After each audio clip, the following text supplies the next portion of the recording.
Scientologist is someone who can look at the world and really see what it is.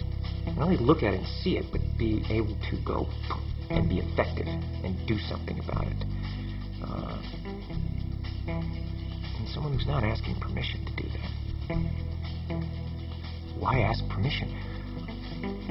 We are the authorities. And nothing says that better than the Mr. Cruz response to the wake-up call in the aftermath of 9/11. Now, of course, if you're Tom Cruise, just lending your name to a cause can generate more energy than most people hope for in a lifetime. But he never merely lends his name. If he takes a stand, it's pedal to the metal till the finish line. As in helping New York firemen. He first saw the dust and heard the cough when descending to the ruins, and where he bolstered morale among firemen. The devastation had spread an unprecedented combination of toxins through the air, and it was lethal. All they were doing was medical screening. Nobody was aggressively treating these people to give them a better quality of life. The EPA came out and said the air was clean. And of course, as a Scientologist, you go, that's a lie. Outpoint lie. You know, you just go, liar, fine. It was the ground zero cough, and nobody knew the cure. And while he could have provided a statement in support, that's not how Tom drives. Rather, he personally saw to the establishment of a first New York Hubbard detox project. And no, he did not ask permission. Finally, you know, we just say, you know what, damn it. You know, just go there and do it. Just put it there, let's go. Here's the money, let's go. Let's just get one person through there. You know, I can't sleep another night. And as the first of those firemen moved through the program, those toxins became visible again. It was the color purple, and it was oozing from their pores. It took weeks, sometimes months. But with those firemen no longer confronting a life of inhalers and steroids, their grateful response said it all.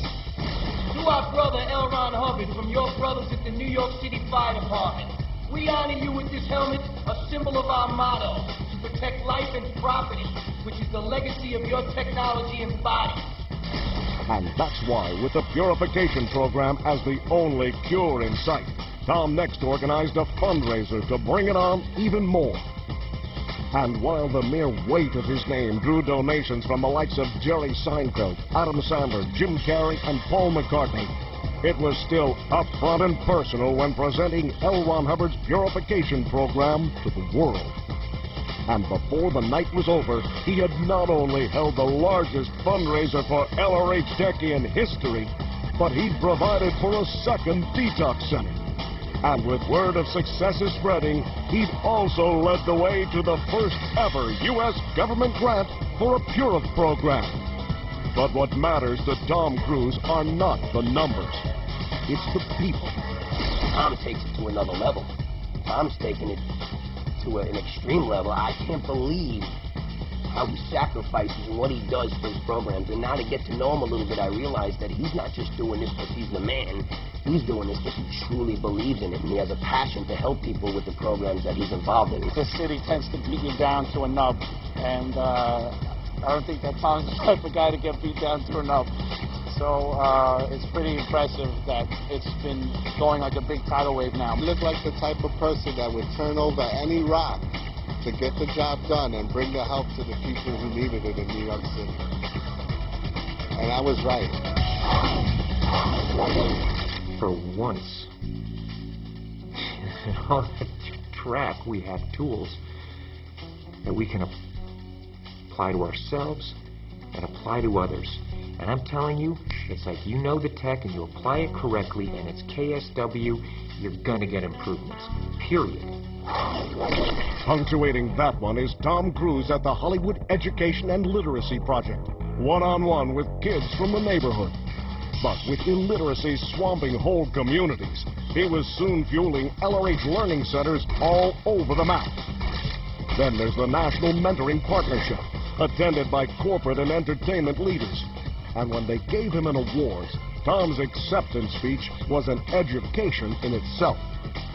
First barrier to study is a lack of mass when you're studying. And with that not enough, he next conducted the high-level talks, where America's schooling agenda is shaped, literally. because Tom presented all LRH learning tools to the U.S. Department of Education. We had these huge books I'd never seen before on study tech that I'd also never heard of. And this man came in by himself and explained through his heart what concerned him most about the fact that young people in this country don't know how to learn. They don't know how to study. He says, hey man, here it is. This is study tech. Boom. And I'm telling you, people want help. While to show the department how it's done, he invited them down to Spanish Lake. And Mr. Cruz wasn't just the keynote speaker. He opened the place as a prelude to driving LRH study tech everywhere. Now, my mission is to make study technology available for everyone who wants to reach for it. Any group, any person, any teacher, any mentor, any parent, every child, anyone. And with that word spreading on every network and print media worldwide, Applied Scholastics was training government teachers from the U.S. to Bazana with new centers opening by the day. And from there, it's unrelenting, from inspiring graduating classes at Delphi and to places you've never imagined. At NASA, for example, where he brought on study tech to boost broad public support, because people won't support what they don't understand. And that's why you now find the glossary of difficult terms on the NASA homepage website, courtesy of NASA spokesman Tom Cruise. Then again, there's Tom opposite a Japanese prime minister. America's Samurai presents an LRH learning book while cameras roll. And it not only hits front page across 3 continents and fires 2 LRH titles to bestseller lists, it launches 5 new Applied Scholastics learning centers in 4 weeks flat. While to provide the rest of the world with an inkling of what LRH technology holds, he presented the 3 barriers to study in the highest circulation glossy on Earth. And what with spin-offs in TV, print, and radio, the tally of those he reached with study tech soon topped 250 million.